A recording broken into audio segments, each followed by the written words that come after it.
are now on Kilayim, chapter 7, Perek Zayin, Mishnah Aleph. We're beginning the new Perek.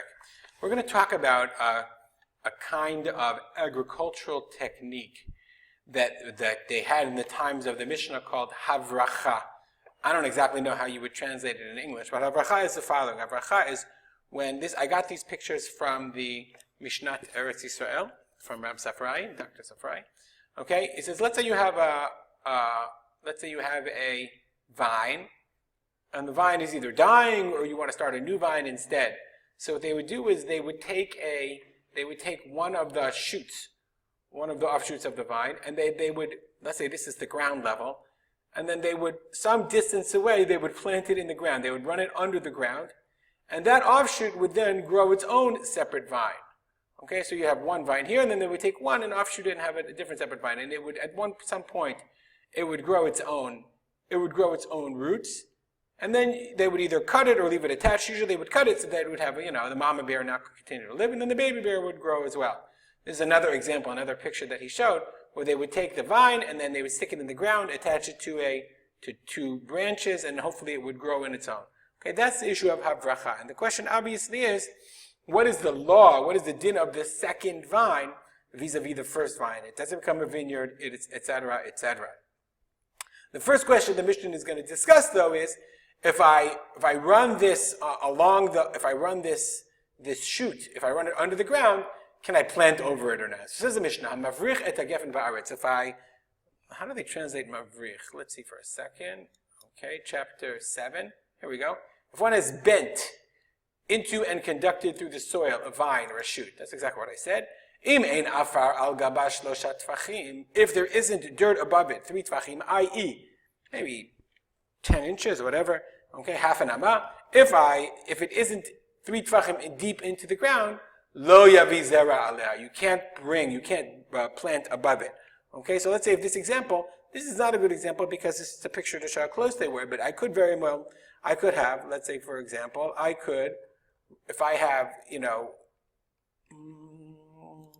have a vine here, and I want to run another, and I want to run one, I want to create another one.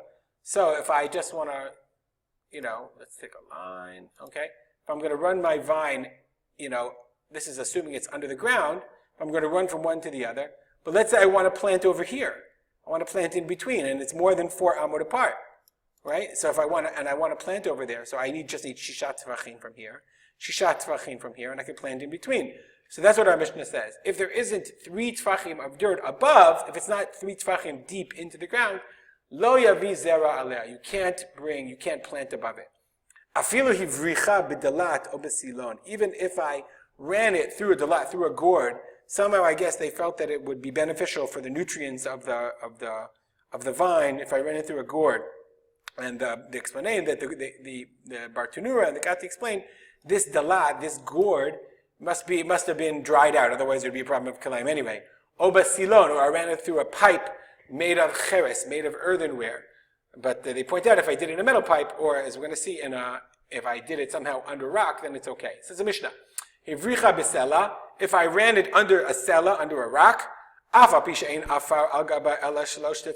even though there's only a minimum of 3 etzbaot, 6 centimeters, 2 inches, okay, above the sela, mutar lavi zera aleh. Then I can plant over it. The idea is, of course, right, if I plant over here, if I'm going to plant something else over here, let's take my plant, okay, and if I want to plant over here, the idea, of course, is that the roots of this plant are going to mix with, remember, I'm running a part of the vine under there. So if it's lower than 3 tfachim, if it's deeper than 3 tfachim, then that's okay. Oh, I'm sorry, if you can't see that, I apologize if it was too low. If it's below 3 tfachim, then the roots only go 3 tfachim deep. But otherwise, then I can plant next to it, okay, but I cannot plant on it. Okay, I can plant next to it, but I can't plant on it. Says the Mishnah. Arkuva sheba gefen. Arkuva is like a knee, a bend in the gefen. So it's interesting. It's unclear exactly what's going on here. The Rabbi Safrai says what we're talking about here is that arkuva means the second bend. Okay, let's go back to our picture for a second. Okay, that this looks like a knee. It's a bend. Arkuva sheba gefen.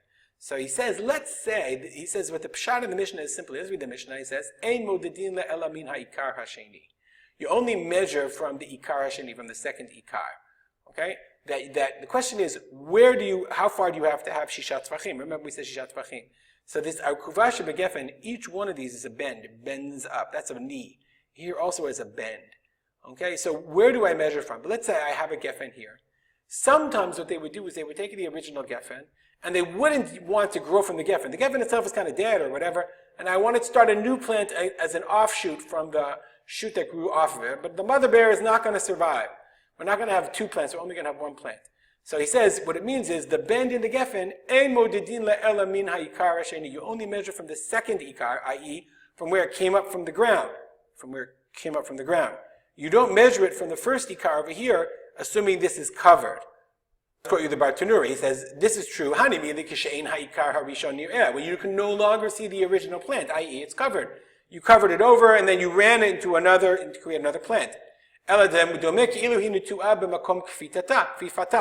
if we look at this picture, it's as if it's like planted at the kfifa, at the part of its bend. But if you can still see the original, and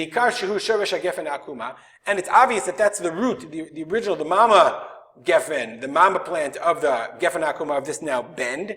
You actually, some opinions say you would measure from both.